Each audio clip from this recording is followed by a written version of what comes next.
Hello, I am Beth, Bonnie Beth, and if you can hear me, I, it's the Thailand Indy Boardgame Market in 2024. And there's a whole bunch of it here. It's not the biggest board game convention around. It's probably not even the biggest board game convention in Bangkok. But it is kind of big. So there's like going on things that are more suitable than so there's some CCGs. There's a playtesting and examination of both unpublished and connections and all sorts of things. Like there's some of these games which are kind of being done for social good, which is really cool. Sawadika and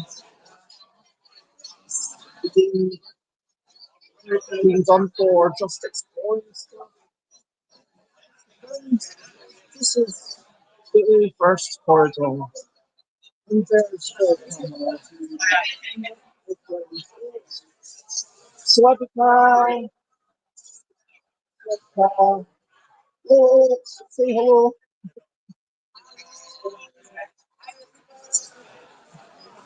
And there's a few things where there's chess war and there's more going on. It means that my first, little first sale. So what does that mean? Do you want to talk? Yeah. Are you Yes. So is this more basically at the moment telling that they're using coins you bought for lots of people getting them for the utility? And you're helping smaller publishers as well with connections to your companies. Are things going well for you? Are you enjoying the Thailand Indy Boardgame Market? Okay, bye bye. And that's me. And we've got this thing that I'm really intrigued about. Hoping to have a proper look later on.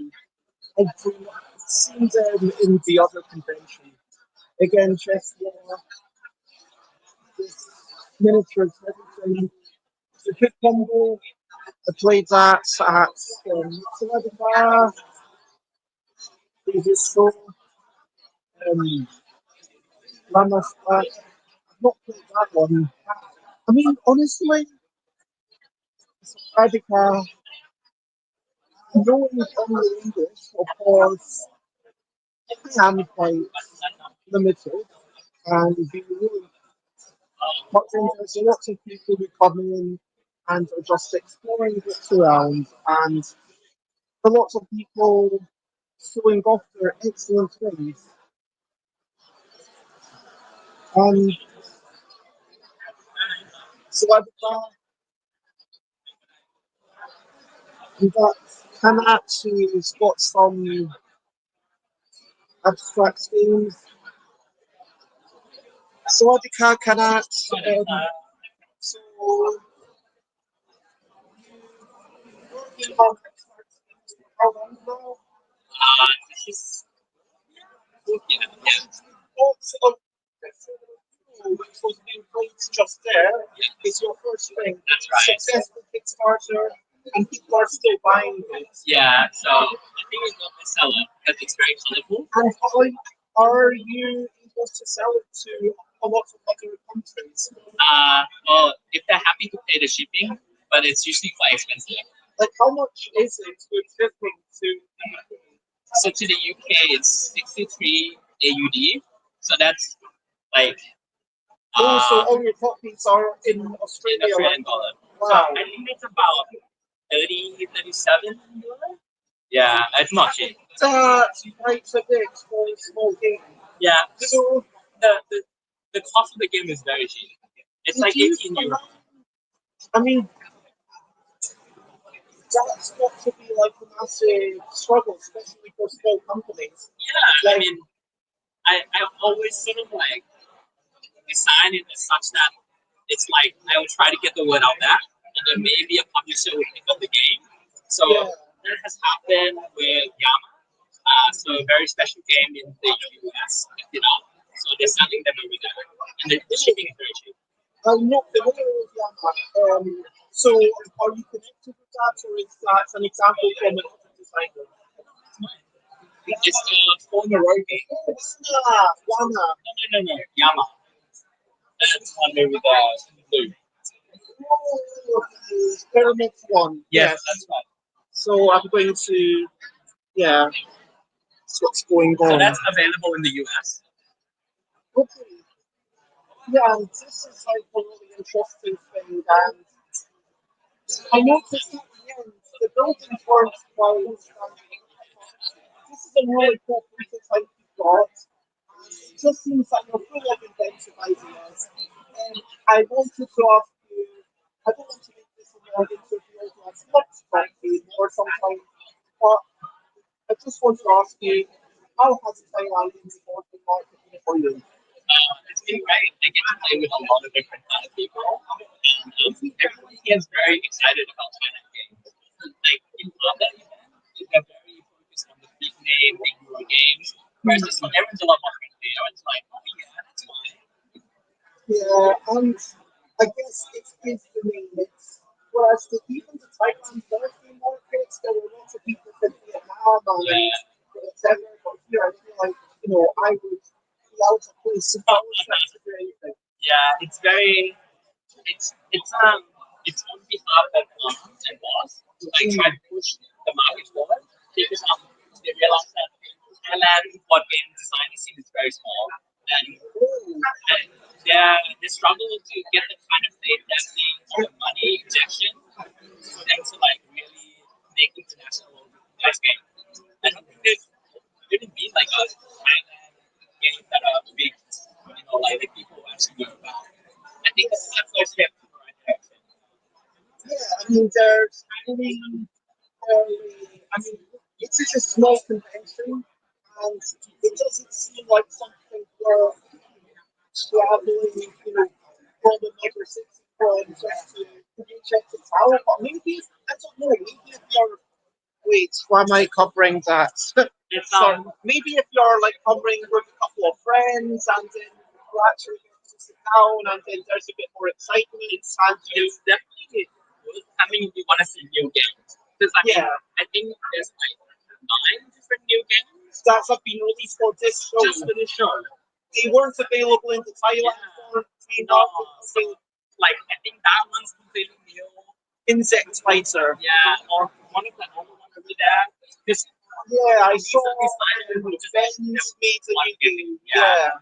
Yeah, a lot of people made their one game for this event. It's exciting.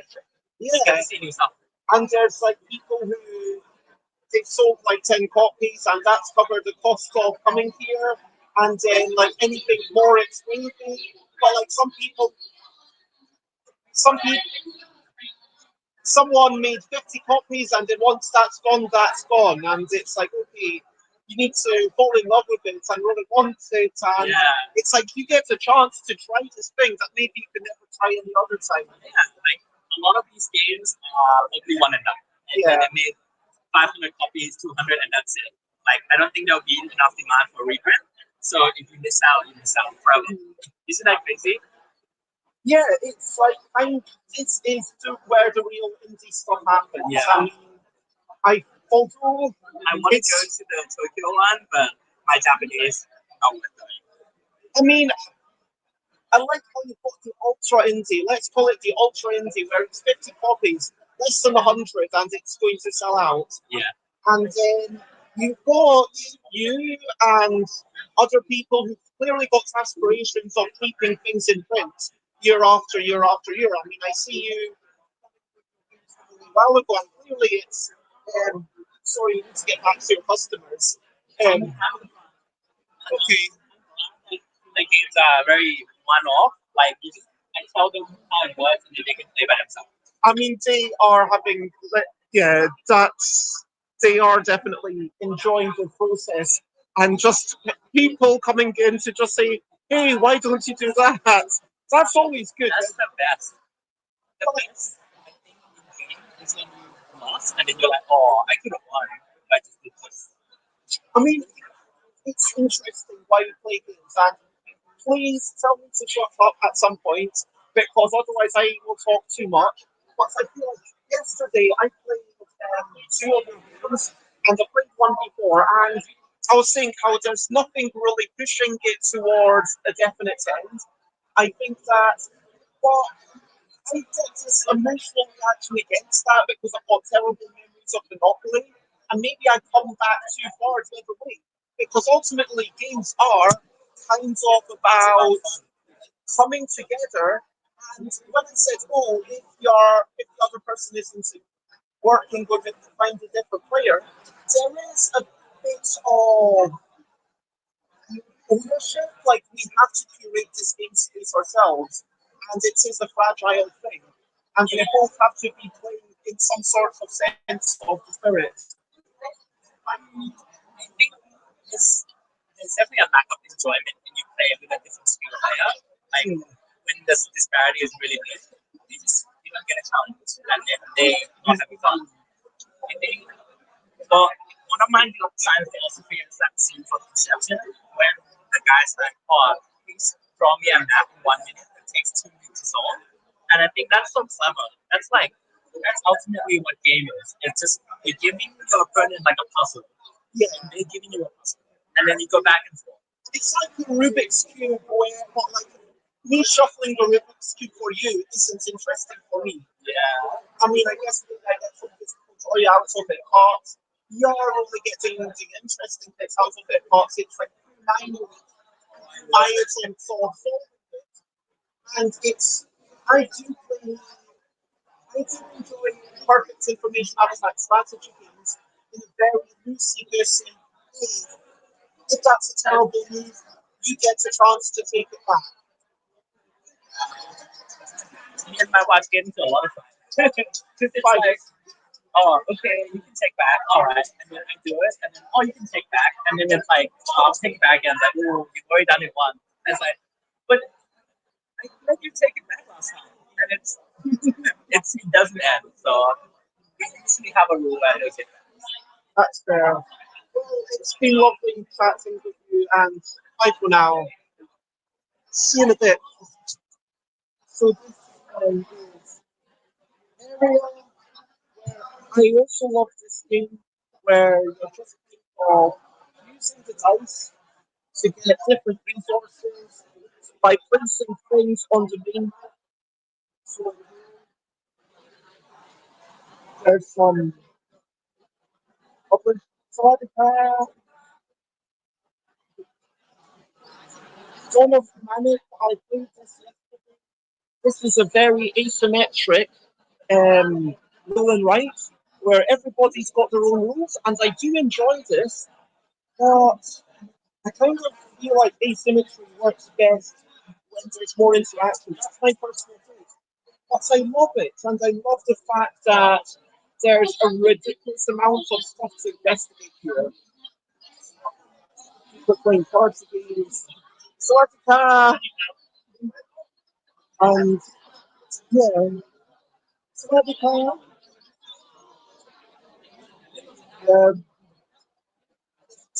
so there's these three corridors. This is the last one. Sortica, and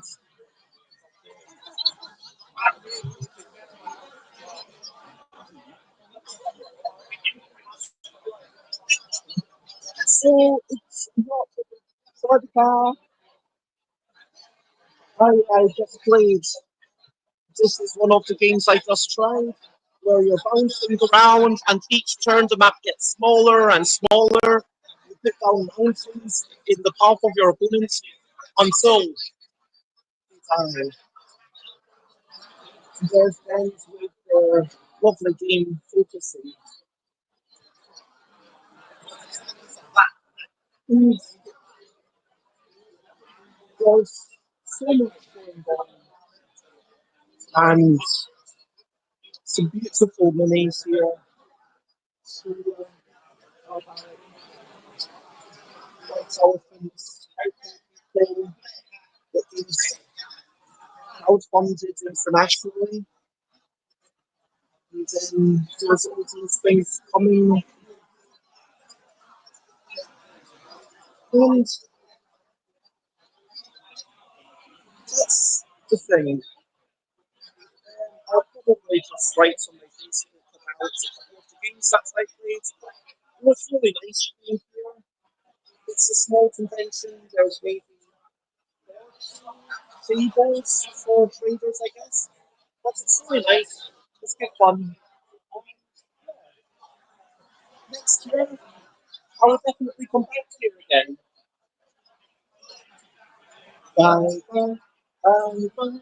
This is a goodbye song. Bye bye, bye bye. Thank you for watching along.